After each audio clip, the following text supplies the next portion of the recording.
जो आप सपने देखते हैं कहते हैं उनका हकीकत से कोई लेना देना नहीं होता। जब आप रात में अपने बिस्तर पे जाते हैं तो कभी भी ये सोच कर नहीं जाते कि आप आज सपने में क्या देखने वाले हैं।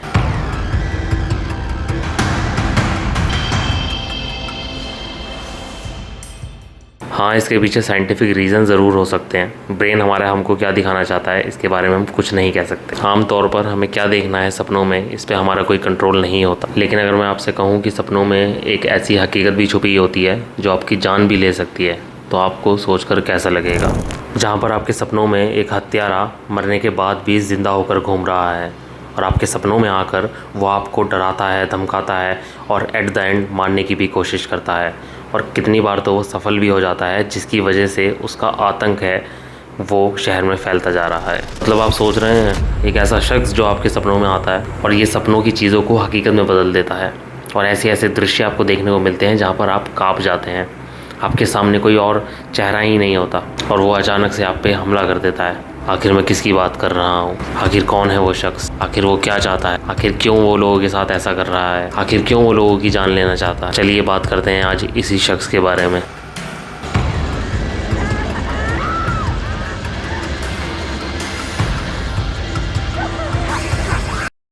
एलम स्ट्रीट, रात का समय है, बड़ी शांत सी स्ट्रीट है।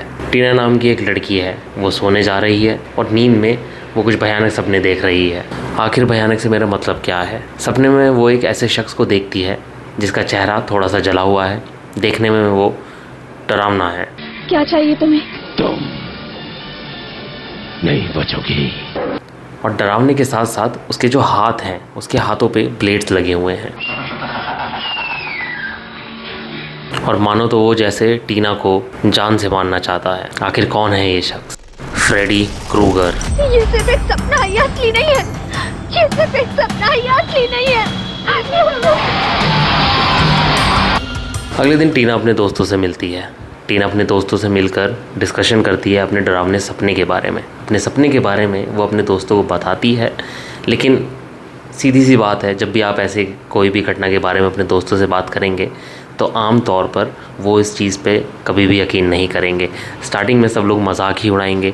हो सकता है कि वो थोड़ा समय लगाएं इस चीज़ को बिलीव करने में, पर कहीं वो इतना ही समय ना लगा दें कि आपकी जान को ख़तरा हो जाए। जब वो अपने सपने के बारे में अपने दोस्तों को बता रही होती है तो ताज्जुब की बात ये होती है कि जो उसके दोस्त हैं वो ऑलरेडी उस शख्स को अपने सपने में देख रहे होते हैं। मतलब कितनी अजीब बात नहीं है ये कि 2-3 दोस्त हैं और सबके सपने में एक ही शख्स आए जा रहा है। फिर एक दिन प्लान बनता है। टीना अपने बॉयफ्रेंड रॉड से मिलने जाती है। जब वो रॉड से मिलने जाती है तो दोनों साथ में थोड़ा टाइम स्पेंड करते हैं। रात में जब सोने की बारी आती है तो बाहर उसके फ्रेंड वेट कर रहे होते हैं। नैन्सी और ग्लेन बाहर ही वेट कर रहे होते हैं। लेकिन अचानक से क्या होता है, रॉड एक ऐसा दृश्य देखता है जहाँ पर वो देखकर हैरान हो जाता है, मानो तो बहुत बुरी तरीके से डर जाता है। जो टीना है वो हवा में घूम रही होती है, उसके साथ कुछ अजीब घटनाएं घट रही होती हैं। आखिर उसके साथ ये सब कौन कर रहा है? इसके पीछे एक ही शख्स है, फ्रेडी क्रूगर। फिर होना क्या था? जिसके पीछे फ्रेडी क्रूगर एक बार पड़ गया है उसकी तो मौत होना निश्चित है। टीना की बहुत दर्दनाक मौत होती है और इस मौत के बाद पूरा शहर जो है वो परेशान हो जाता है। पूरे शहर में सनसनी फैल जाती है। पुलिस इन्वेस्टिगेशन चालू करती है। और होना क्या था, 2 कमरे में 2 लोग हैं और उसमें से एक इंसान बचा नहीं है। तो शक किस पे जाता है? ऑब्वियसली टीना के बॉयफ्रेंड रॉड पे, क्योंकि उस कमरे में उन दोनों के अलावा पुलिस किसी को कभी मानेगी ही नहीं कि कोई तीसरा बंदा भी वहाँ पर था। सपने में आपको क्या दिख रहा है, इस चीज़ पर पुलिस इन्वेस्टिगेशन में कभी भी पुलिस इस चीज़ पर बिलीव ही नहीं करेगी। शक की उंगली किस पे उठती है फिर? सीधा रॉड पर। अब दूसरी ओर नैन्सी को भी तो ये सब सपने दिख रहे थे। नैन्सी को फिर धीरे धीरे समझ में आ जाता है कि ये जो सपने दिख रहे हैं कहीं भी आम नहीं है, ये हकीकत में बदल रहे हैं। जो फ्रेडी क्रूगर है वो सपने से बाहर हकीकत में भी आ जाता है और वो लोगों को रियल में मारना भी स्टार्ट कर चुका है। फिर क्या होना था? नैन्सी प्लान बनाती है कि वो अब सोएगी ही नहीं, वो जागती रहेगी। लेकिन कोई इंसान आखिर कितनी देर तक जाग सकता है? ये सब चीज़ें चली रही थी, लेकिन मुद्दे की बात अभी भी वही है कि आखिर फ्रेडी क्रूगर जो है वो इन बच्चों के पीछे पड़ा क्यों है? वो क्यों सपनों में आता है और लोगों को मार रहा है? आखिर क्या है फ्रेडी क्रूगर की कहानी? चलिए जानते हैं फ्रेडी क्रूगर के बारे में। क्या है उसका इतिहास, वो क्यों लोगों के पीछे पड़ा है। आपका स्वागत है इस नई वीडियो में मेरा नाम ईशान सिंह है और आज हम बात करेंगे एक बहुत ही फेमस फिल्म के बारे में, नाइटमेयर ऑन एल्म स्ट्रीट। ये फिल्म अपने समय की काफ़ी फेमस फिल्म है, या फिर हॉरर थ्रिलर इनका कॉम्बिनेशन पसंद करते हैं वो आज भी नाइटमेयर ऑन एल्म स्ट्रीट की सीरीज़ को देखना पसंद करते हैं।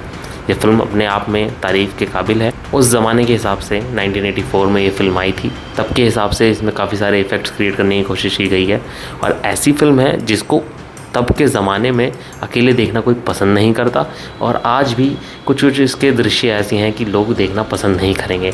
लेकिन कुछ लोगों का ये भी मानना है कि ये फ़िल्म थोड़ा आपको हंसी दिलवाती है, इसके जो डरावने इफ़ेक्ट्स हैं वो कहीं ना कहीं थोड़े फ़नी भी लगते हैं।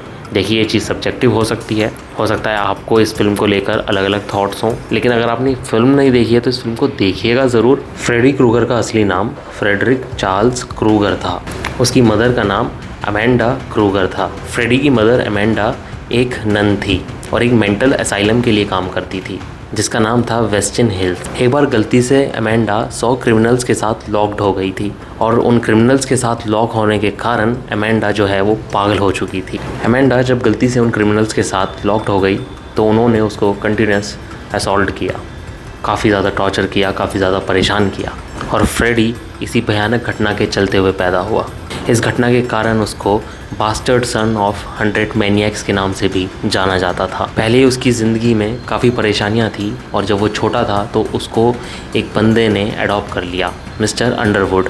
और ये भी कोई साधारण इंसान नहीं था, ये एक तरीके से शराबी था और शराबी होने के कारण वो फ्रेडी को रोज़ मारता, रोज़ टॉर्चर करता और पूरी तरीके से उसने फ्रेडी को परेशान करके रखा हुआ था। फ्रेडी जैसे जैसे बड़ा हुआ वो इन सब चीज़ों के अराउंड ही बड़ा हो रहा था। उसके दिमाग की हालत बहुत ज़्यादा ख़राब होती जा रही थी। उसने बचपन से अब तक टॉर्चर, एब्यूजिंग ये सब चीज़ों को ही फेस किया था। इन सब के चलते हुए वो थोड़ा साइकोपैथ होता गया, एनिमल्स को भी टॉर्चर करने लगा। इससे उसकी दिमाग की हालत साफ साफ देखी जा सकती थी। धीरे धीरे उसने दर्द को, पेन को, टॉर्चर को एंजॉय करना पसंद कर लिया। फिर क्या था, वो बड़ा हुआ और स्प्रिंगवुड में रह रहा था। स्प्रिंगवुड में रहने के दौरान ही वो एक सीरियल किलर बन गया जिसको स्प्रिंगवुड स्लैशर के नाम से भी जाना जाता था। फ्रेडी ने कम से कम 20 बच्चों को किडनैप किया, उनको काफ़ी ज़्यादा टॉर्चर किया। टॉर्चर करने के बाद उनका मर्डर कर दिया। वो उनको एक फैक्ट्री के एबेंडेंड बॉयलर रूम में ले जाकर टॉर्चर करता था और वहीं पर ही उनको मार डालता था। फिर क्या होना था, एक दिन फ्रेडी को पुलिस ने पकड़ लिया। पुलिस के पकड़ने के बाद उसका ट्रायल चला, लेकिन कानून भी इसमें कुछ नहीं कर पाया। फ्रेडी यहाँ से भी फ्री होके छूट गया था, लेकिन आखिर किसी न किसी को तो उसे सज़ा देनी ही थी। वो बच्चे जिनको किडनैप फ्रेडी ने किया था, उनके पेरेंट्स इतने ज़्यादा गुस्से में आ गए कि उन्होंने फ्रेडी को पकड़ा और ज़िंदा जला दिया। और उसका एंड भी उसी बॉयलर रूम में हुआ जहाँ पर वो बच्चों को किडनैप करके रखता था। उन पेरेंट्स ने उसका ऐसा दर्दनाक एंड किया कि सारी दुनिया को एक तरीके से ये काफ़ी दर्दनाक मौत लगी। फिर क्या था, मरते मरते फ्रेडी ने भी अपनी इच्छा जता दी। वो मर तो गया, लेकिन उसकी जो इच्छाएं थी वो अधूरी रह गई थी। वो चाहता था कि वो मरने के बाद भी लोगों के सपने में आए और लोगों के, स्पेशली बच्चों के सपने में आए और वहाँ पर जाकर उनको मारे, क्योंकि वो एट द एंड वही सब करना चाहता था जो वो जीते हुए कर रहा था। और ऐसी भयानक मौत के बाद वो कंटिन्यू रखना चाहता था ये सब चीज़ें। जो ड्रीम डीमंस होते हैं, सुपरनैचुरल फोर्सेस, उनको वो रिक्वेस्ट करता है कि उनको पावर मिले जिससे वो इस तरीके की घटनाओं को अंजाम दे सके। फिर से उसका जन्म हुआ, लेकिन इस बार वो फिजिकल वर्ल्ड में नहीं था, लोगों के सपनों में बस वो आता था। लेकिन जो भी वो चीज़ लोगों के साथ करता था वो फिज़िकली उनको इम्पैक्ट डालती थी। फिल्म की स्टोरी पे अब वापस आते हैं। नैन्सी प्लानिंग कर रही है कि उसको सोना नहीं है।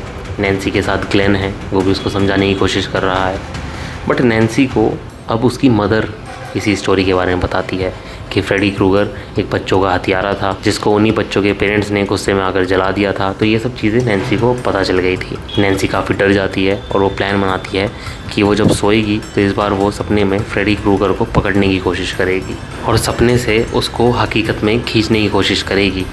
नैन्सी कोशिश करती है कि वो अलार्म लगा के सोए जिससे राइट मोमेंट पे वो जग जाए और सपने से हकीकत में फ्रेडी क्रूगर को खींच के लिए आए, जिससे वो रियल वर्ल्ड में आए और उसको लोग फिर से मार सकें। फिर आगे क्या होता है, आगे फिल्म का क्लाइमैक्स सेट होता है। नैन्सी अच्छे से उसको एग्जीक्यूट करने की कोशिश करती है। मैं सारी स्टोरी को स्पॉइल नहीं करना चाहता। फिल्म रिलीज़ हुई थी 9 नवंबर 1984 को। 91 मिनट्स का इसका रनिंग टाइम है। फिल्म को डायरेक्ट और राइट किया है वेस क्रेवन ने। नाइटमेयर ऑन एल्म स्ट्रीट और स्क्रीम जैसी फेमस फिल्म्स भी ये बना चुके हैं। तो जब आप इस फिल्म को देखेंगे तो आपको बहुत ही अच्छा एक्सपीरियंस मिलने वाला है। बाकी आज की वीडियो में इतना ही। इस फिल्म के बारे में हम और डिस्कशन करेंगे और भी इसके हम पार्ट्स लाएंगे। ज़रूर देखिएगा इस फिल्म को। वीडियो अच्छी लगी हो तो लाइक, शेयर और सब्सक्राइब भी ज़रूर कीजिएगा। मिलता हूँ आपसे नेक्स्ट वीडियो में।